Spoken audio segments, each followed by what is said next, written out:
Okay, I'm Shirley Cupit. I want Nawal to have most of the time, so I'm just going to very briefly talk about some of what we already do, but also we've kind of gone off-piste a bit because we've done a bit more on what we think could happen. So we may be preempting some things, but never mind.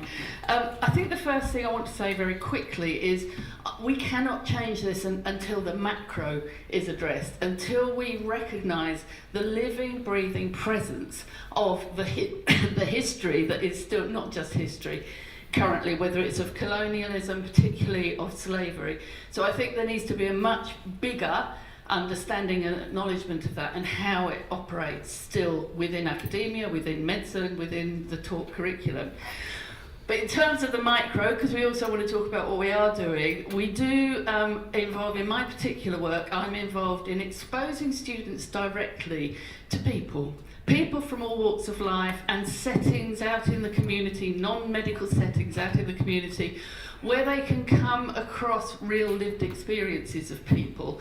And I actually really strongly believe in the power of personal narrative, but understood within socio-economic contexts. And those are the quotes are just quotes from medical students who have changed their understanding, because they're bright. Medical students, I believe in medical students, they are willing to learn and change their minds in ways that some of their seniors aren't. And this is the sorts of results you can get when you give them the opportunity. So that's all from me. I'm going to hand over to Naz. Yeah, so I'm a fourth year clinical medical student, and I just wanted to give an example really of how it does work on the micro level. In terms of the teaching we have on this topic. So a couple of months ago I had a CPP session. It was called Cultural Psychiatry, and this really excited me because that's the kind of thing that I'm interested in. Just to very quickly summarise what it was about, we were given a vignette of a patient who came in complaining of thinking that she might be possessed, and that she was lashing out at her husband because of it.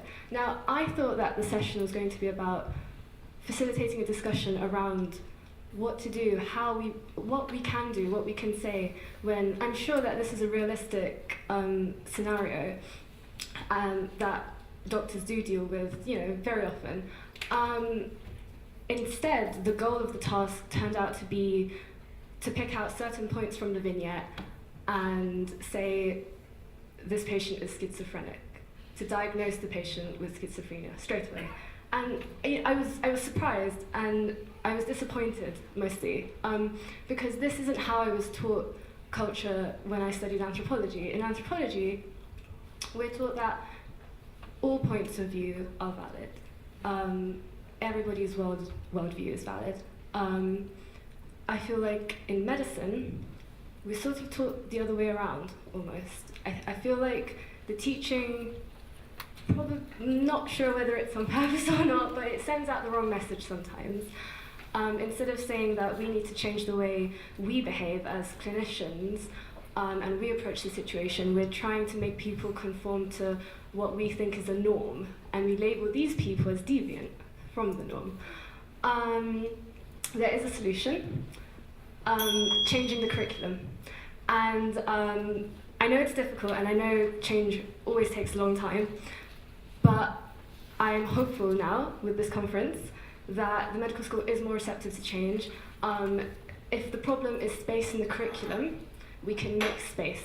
We're taught on the origins of the NHS, we're taught politics, sociology. Why can't we make space for something that's actually going to be important and useful when we're practicing clinicians? I hope that gives a good summary of what we were talking about. And our big idea is a working group of students and staff to find a way of making space in the curriculum. So that's our big idea. Thank you.